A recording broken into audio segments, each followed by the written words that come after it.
क्या यूनिवर्स ही भगवान है या भगवान और यूनिवर्स में डिफरेंस है, और अगर डिफरेंस है तो कौन सा डिफरेंस है।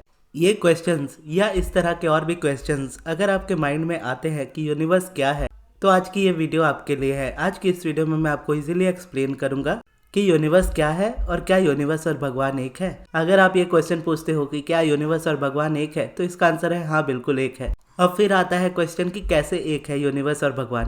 सिर्फ यूनिवर्स ही नहीं, अगर आप यूनिवर्स बोलो या फिर आप अपना इनर बीइंग बोलो, सोर्स एनर्जी बोलो, सोल बोलो या जो भी आप नाम दो, वो सब एक सुप्रीम पावर को ही दर्शाते हैं। अब यूनिवर्स वर्ड का यूज इसीलिए किया जाता है, या अब्राहम बेसिकली यूनिवर्स वर्ड का इसीलिए यूज करते हैं क्योंकि दुनिया के हर एक इंसान जो है ना, वो कहीं ना कहीं किसी न किसी रिलीजन से बिलोंग करते हैं। अगर कोई एथियस्ट भी है, यानी अगर कोई नास्तिक भी है, लेकिन वो नास्तिक भी किसी ऐसी फैमिली से ही बिलोंग करते हैं जो कोई ना कोई रिलीजन से जुड़ी है। अब ऐसे में बहुत लोगों के रिलीजियस बिलीफ ऐसे होते हैं कि वो भगवान से डरते हैं, और क्योंकि सभी के रिलीजियस बिलीफ्स में भी काफ़ी ज़्यादा डिफरेंस होता है, तो उस डिफरेंस की वजह से आप समझ सकते हो कि हम सभी भगवानों को डिफरेंट डिफरेंट नामों से बुलाते हैं। तो इसीलिए अगर हर कोई डिफरेंट नाम से भगवान को बुलाता है, तो एक वर्ड ऐसा कौन सा कॉमन यूज़ किया जा सकता है जिससे हर कोई रिलेट कर पाए। तो यहाँ पर एक वर्ड आ जाता है यूनिवर्स, जिसको हिंदी में हम ब्रह्मांड कहते हैं। और क्योंकि हम सभी अगर रिलीजियस है, तो अपने रिलीजियस पर्सपेक्टिव से अगर हम देखें तो इस पूरे यूनिवर्स को बनाने वाले भगवान हैं।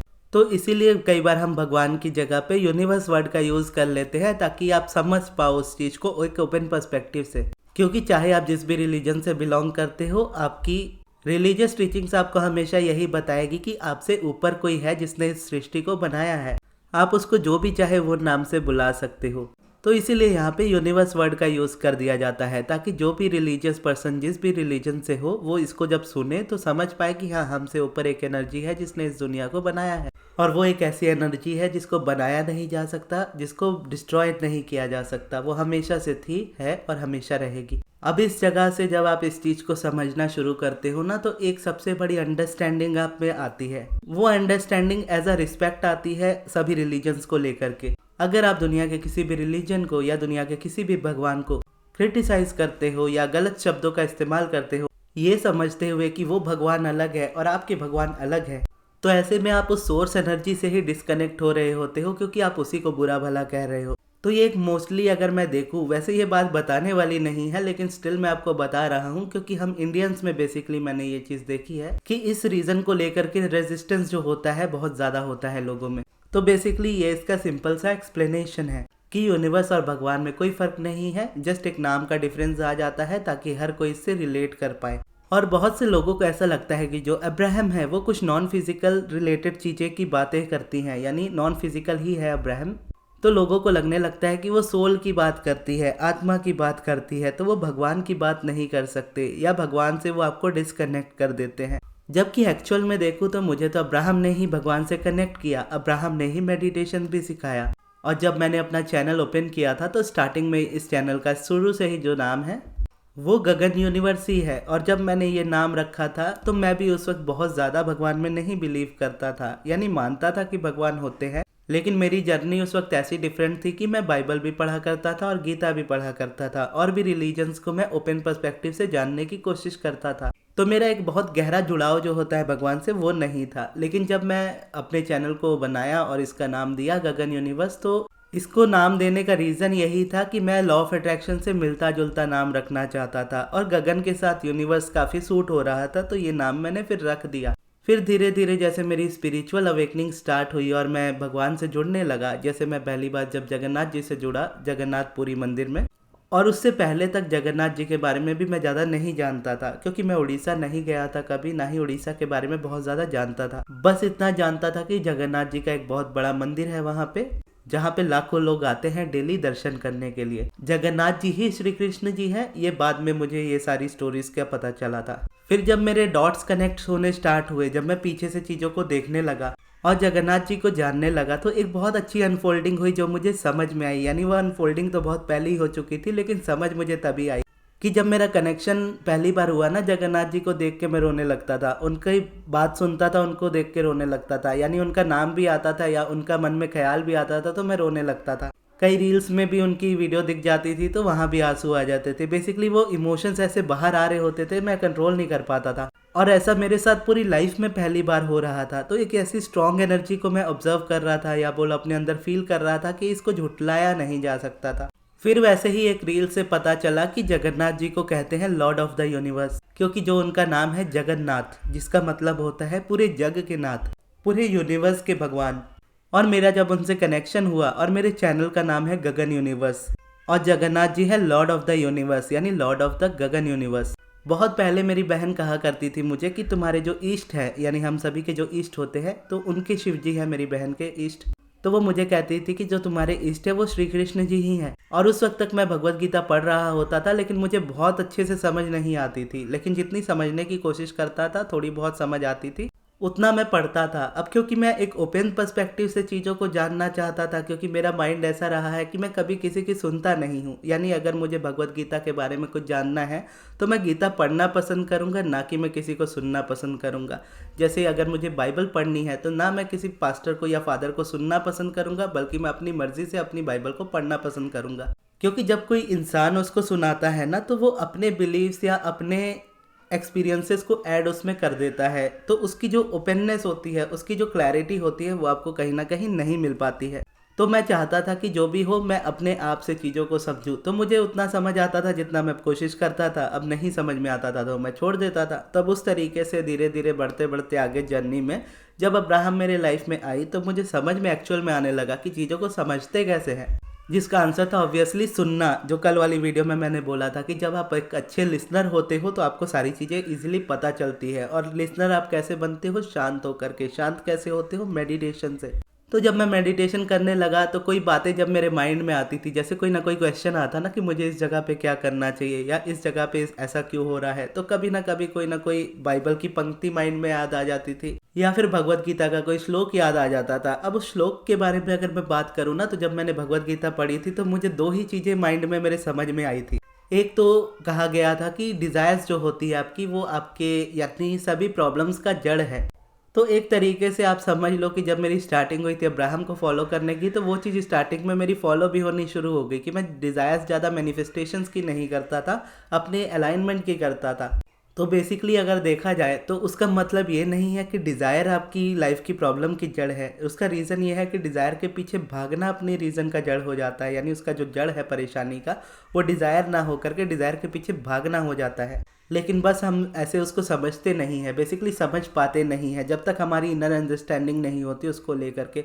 अब हो सकता है ये आंसर आपको टोटली डिफरेंट मिले जब आप पढ़ोगे, तो इसलिए मैं हमेशा रिकमेंड करता हूँ कि जब आप कोई हॉली बुक पढ़ते हो, या भगवत गीता है या चाहे बाइबल है या कोई भी है, जब आप पढ़ते हो उसे तो ही आप अपनी अंडरस्टैंडिंग से उसका एक रियल मीनिंग समझ पाते हो। जैसे चाणक्य नीति मैंने बहुत पहले पढ़ी थी, तो चाणक्य जी उसमें कहते थे कि किसी भी किताब को पढ़ने के लिए कॉमन सेंस की बहुत ज़रूरत होती है, फिर चाहे वो आपकी हॉली बुक ही क्यों ना हो। तो वो कॉमन सेंस आपको ये समझा देगी कि उसका एक्चुअल मीनिंग क्या होता है। तो ये चीज़ें मेरे बैकग्राउंड में से पहले ही जुड़ती हुई आई थी, जो मुझे रेजिस्ट करती थी जब मैं पढ़ता था या किसी को सुनता था। तो जितना समझ पाता था पहले समझता था, बाद में धीरे धीरे मेडिटेशन के थ्रू मैं उसको समझने लगा। और दूसरी जो चीज़ मैंने बोली जो मुझे समझ में आई थी वो थी यथा दृष्टि तथा सृष्टि। अगर मैं आज की डेट में देखूँ तो अब्राहम ने मुझे वही चीज़ सिखाई है कि चीज़ों को एज इट इज़ ना देख करके मैं उस तरीके से देखूँ जिस तरीके से मैं देखना चाहता हूँ। क्योंकि दुनिया अच्छी नहीं है, दुनिया बुरी नहीं है, दुनिया दुनिया है। हम दुनिया को जिस नज़रिए से देखते हैं दुनिया हमारे लिए वैसी बन जाती है। अगर हम किसी चीज़ को बहुत नेगेटिवली देख रहे हैं, अगर हम उसको पिवट करके नेगेटिवली की जगह पॉजिटिवली देखने लगे, तो वो चीज़ हमारी लाइफ को पूरी तरह से बदल देगी, हमारी दृष्टि बदल देगी, हमारी ज़िंदगी बदल देगी, दुनिया को देखने का पूरा नज़रिया बदल जाएगा, मैनिफेस्टेशन बदल जाएगी। तो ऑब्वियस है समझ में तो तभी आ गई थी, लेकिन फॉलो नहीं हुई थी। लेकिन जब अब्राहम हिक्स की बुक मेरी लाइफ में आई, ask and it is given, और उसके बाद फिर money and the law of attraction, तो money and the law of attraction में मैंने पॉजिटिव एस्पेक्ट्स को लिखना स्टार्ट किया था। हालांकि ask and it is given में भी पॉजिटिव एस्पेक्ट्स के बारे में बात हुई है। तो यहीं पे अब्राहम भी ये कहती है, जो कोट उनका स्टार्टिंग में ही था कि दुनिया अच्छी बुरी नहीं है, आपका दुनिया को देखने का जो नज़रिया है वही सारी चीज़ों को आपके जीवन में लाता है। आप चीज़ों को जैसे देखोगे आपकी लाइफ वैसी बनती जाएगी।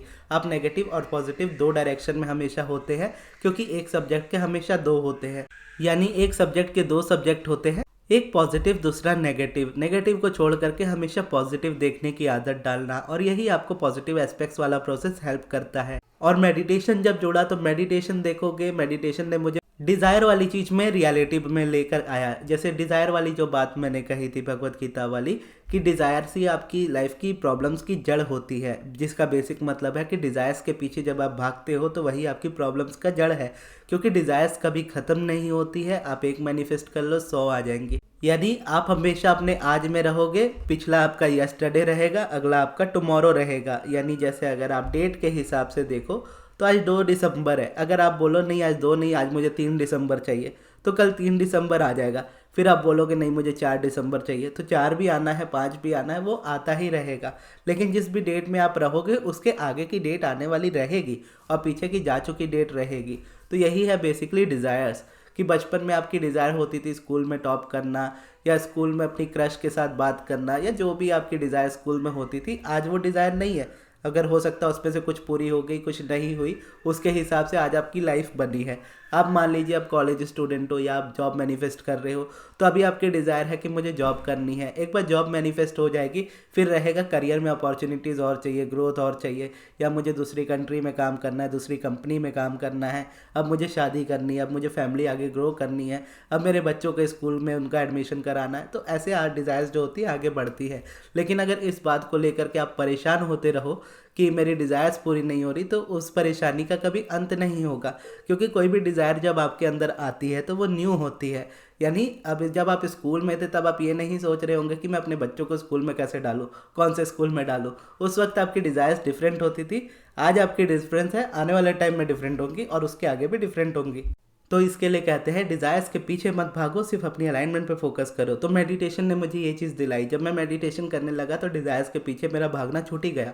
बेसिकली कोई चीज़ रहे मेरी लाइफ में या ना रहे, मुझे वो बातें बॉदर नहीं करने लगी। मैं पहले परेशान होता था कोई चीज़ अगर मुझे नहीं मिलती थी, तो इस वक्त मैं खुश होता था कि अच्छा ही है, मैं खुश हूँ अपने आप में। तो बेसिकली एक हाईएस्ट फॉर्म ऑफ सेल्फिशनेस या बोला highest form of self love मेरे अंदर खुद ही आने लगा, कि मैं अपने लिए सबसे पहले सोचने लगा, अपनी हैप्पीनेस को सबसे पहले प्रायोरिटी देने लगा। इवन जो भी करता था अपनी खुशी के लिए करता था, क्योंकि जब मेरा करियर नहीं था तो करियर को लेके बहुत लोग मुझे पिन पॉइंट जैसा होता है ना, एक आपको टॉन्ट मारते हैं, तो उस तरीके का मुझे भी बोला करते थे। लेकिन अब अगर मैं देखूं तो मैं उनको बताता तक नहीं हूं कि मैं अपने करियर में करता क्या हूं। बहुत से लोग जानते हैं, बहुत से लोग नहीं भी जानते हैं, लेकिन स्टिल जानते हैं कि मैं अपनी लाइफ में सक्सेसफुल हूँ, और ना मुझसे वो पूछते हैं, ना मैं उनको कभी बताना पसंद करता हूँ। इवन अगर मैं बोलूँ तो मैं अपनी रियलिटी में भी, अपनी रियल लाइफ में भी मैंने अपने करियर को छुपा कर ही रखा है। मेरे क्लोज फ्रेंड्स ही जानते हैं, बहुत लोग जानते भी नहीं है कि मैं लाइफ में क्या करता हूँ। और इसके बारे में मैंने अपनी क्लास में बहुत पहले बताया था कि कोई मुझसे जब पूछता है ना कि गगन तुम क्या करते हो, तो भले मैं कुछ भी कर रहा हूँ, अपनी लाइफ में सक्सेसफुल हो, सब कुछ है मेरे पास, लेकिन स्टिल मैं बोलता हूँ नहीं कुछ नहीं कर रहा। तो सामने वाला क्वेश्चन पूछता कुछ क्यों नहीं कर रहा, कुछ तो करना चाहिए, जॉब करनी चाहिए। नहीं मुझे नहीं करनी। तो कुछ नहीं करते हो तो क्या करते हो? मैं सोता हूँ पूरे दिन, सो करके क्या मिलेगा, मुझे आराम मिलता है, मुझे यही खुशी मिलती है। तो मैं इसी तरीके से स्टार्टिंग से रहा हूँ, क्योंकि जो कर रहा हूँ अपने लिए कर रहा हूँ, किसी के लिए नहीं। तो किसी को प्लीज़ करना या किसी को दिखाना कि देखो मेरे पास क्या है, ये शौक ही नहीं मुझे रहा। और आप में से भी बहुत लोग क्वेश्चंस पूछते हो कि मैंने कभी अपना चेहरा क्यों नहीं दिखाया, या पुराने लाइव जो मैंने रखे थे वो डिलीट क्यों कर दिए। तो उसका रीज़न यही है कि मुझे नहीं पसंद दिखाना अपने आप को। मैं अपनी प्राइवेसी में रहना ज़्यादा पसंद करता हूँ, और ये भी मैं अपनी जर्नी में समझा हूँ कि मैं अपनी पूरी लाइफ का क्रिएटर ही खुद हूँ, तो अपने हिसाब से अपनी लाइफ को क्रिएट करूँगा।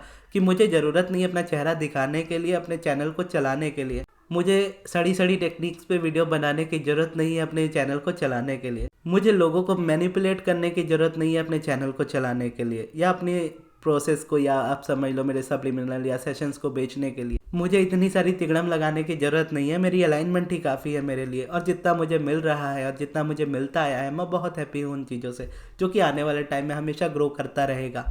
तो मेरी लाइफ में ना मुझे सिर्फ एक अच्छी हेल्थ मिली, बल्कि अच्छी हेल्थ के साथ मुझे अच्छे रिलेशन भी मिले, अच्छा पैसा भी मिला, अच्छा करियर भी मिला, प्लस पीस ऑफ माइंड बहुत ज़्यादा है मेरी लाइफ में। अपनी हिसाब की लाइफ है मेरी, कि जब मैं चाहूँ तब उठूँ, जब चाहूँ तब सोऊं, जब चाहूँ काम करूँ, जब चाहूँ ना करूँ, जब चाहूँ छुट्टी लूँ। अब छुट्टी लेने के बाद भी अगर मेरा मन किया कि मैं काम करूँ, तो मैं दुनिया के कोई भी कोने से काम कर सकता हूँ। तो इस तरीके की फ्रीडम मेरी लाइफ में मुझे मिली है, क्योंकि मैंने ये हमेशा से चाही थी। और कहीं भी जाऊँ कोई मुझे ना पहचाने, तो ये भी एक तो मेरी सॉल्यूशन आप समझ लो, मेरी लाइफ का एक डिज़ायर ही है कि कोई मुझे चेहरे से ना पहचाने, मेरे नाम से जाने, मेरे काम से जाने, काफ़ी है इतना मेरे लिए।